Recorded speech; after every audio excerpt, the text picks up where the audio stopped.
Le grand savant atomiste iranien Hassan Fakhrizadeh a été lâchement assassiné il y a quelques heures dans une banlieue de la capitale iranienne, Téhéran. Âgé de 63 ans, Fakhrizadeh avait été cité par le premier ministre sioniste en 2017 lors de l'un de ses shows médiatiques anti-Iran comme étant l'Iranien chargé du programme de bombes atomiques iranien. Cet acte lâche qui porte la signature du régime d'Israël est signe du désœuvrement d'une entité belliciste qui se sent dans l'impasse. Quelle sera la riposte de la République islamique d'Iran? Aïssar Midani, analyste franco-syrienne des questions internationales, nous répond. Écoutez, je crois que c'est d'abord Rahmatullahi alayh, Shahid. C'est un martyr en fait de la cause effectivement et de la liberté et surtout de la souveraineté aussi à la fois au niveau de l'Iran mais au niveau de l'ensemble de l'axe de la résistance. Donc Dieu, paix à son âme et on souhaite pour lui les plus beaux paradis. Deuxièmement, cet attentat s'inscrit effectivement, comme vous l'avez rappelé, dans le cadre des assassinats ciblés qui ont souvent été programmés, exécutés par le Mossad, mais en fait, c'est aussi une grande complicité du Mossad avec l'administration américaine et avec peut-être aujourd'hui les pays du Golfe qui sont devenus vraiment des alliés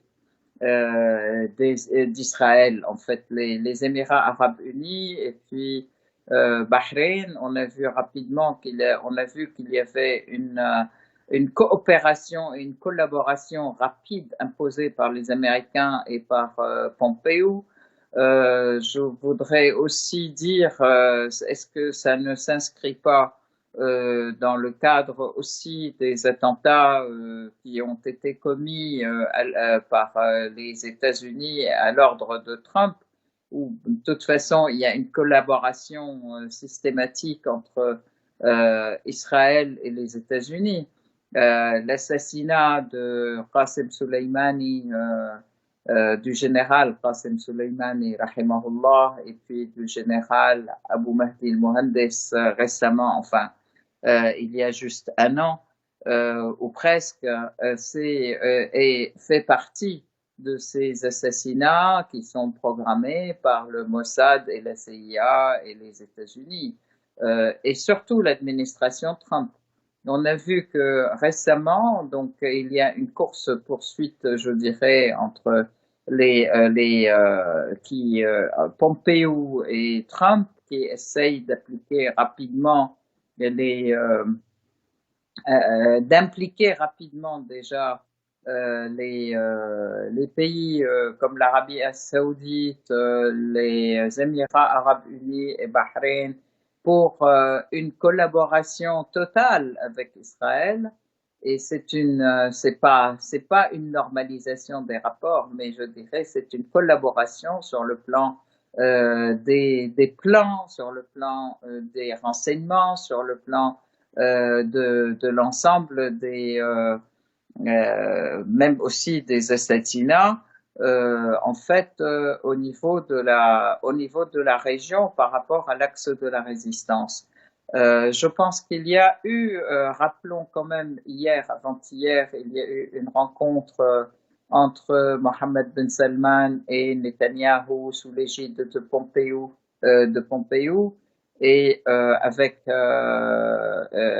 Netanyahou, il y avait aussi son président du Mossad, qui est le président du Mossad. Donc, ceci s'est passé à Neom, hein, donc à côté de Jeddah, qui est un centre de distribution important de la compagnie pétrolière Aramco, où il y a eu aussi un missile yéménite qui est arrivé justement pour détruire cette structure Aramco.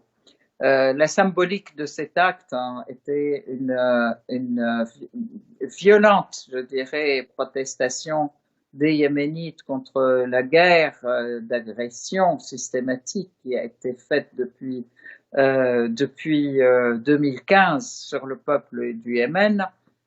Agression d'ailleurs, je voudrais rappeler qu'il y a été vraiment des milliers de bombardements, des milliers de sorties de bombardements et des milliers de morts, mais aussi accompagné d'un embargo au niveau d'un embargo anti-humain et contre le Yémen, contre la population, qui comprend aussi les aides humanitaires qui n'arrivent toujours pas au Yémen, donc un blocus de l'aéroport de Sanaa, un blocus du port de Hodeïda.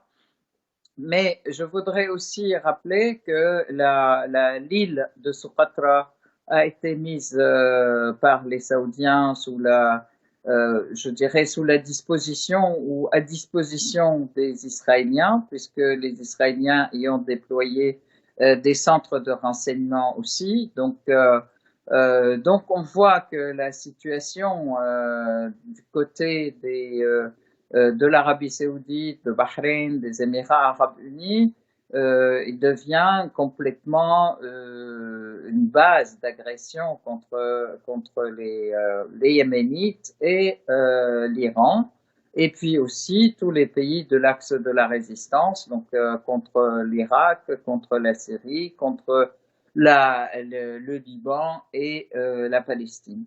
Donc, en fait, je pense que cet assassinat fait partie de ce qui a été programmé, planifié après l'assassinat du général Qasem Soleimani. Et c'est une grande perte. Et puis après, pour se venger justement du soutien de la République islamique iranienne à l'ensemble des forces de la résistance dans la région, et puis son conseil scientifique, je dirais, pour les aider ces différents pays de l'axe de la résistance à développer eux-mêmes leurs propres armes, leurs propres missiles et leurs propres défenses. Donc, en fait, je crois que celui qui est tout de suite responsable, ou l'accusé qu'on peut dire tout de suite, je dis ça pas au niveau information, mais au niveau analyse, on peut désigner tout de suite Israël et le Mossad, mais aussi les renseignements américains, qui sont tous les commanditaires de ce type d'assassinat. Et d'ailleurs, ça a été dit par Trump, ça a été dit à plusieurs reprises, en fait, de toute façon. Donc, c'est aussi une course avant la fin du règne de Trump, puisque pour éviter, en fait, un retour à l'accord nucléaire iranien, et surtout pour nuire à toute cette avancée technologique iranienne qui s'est développée malgré l'embargo, malgré le blocus des États-Unis et de tous les pays qui sont sous la houlette des États-Unis. J'entends par là tous les pays de l'OTAN. Malgré tout leur embargo et leur blocus contre l'Iran, et qui a réussi à se développer. Donc là, il y a cette volonté d'assassiner les cerveaux, d'assassiner les responsables scientifiques, qui sont aussi responsables de ce développement, ou de développement de l'ensemble de la technologie de défense dans l'ensemble des pays de l'axe de la résistance.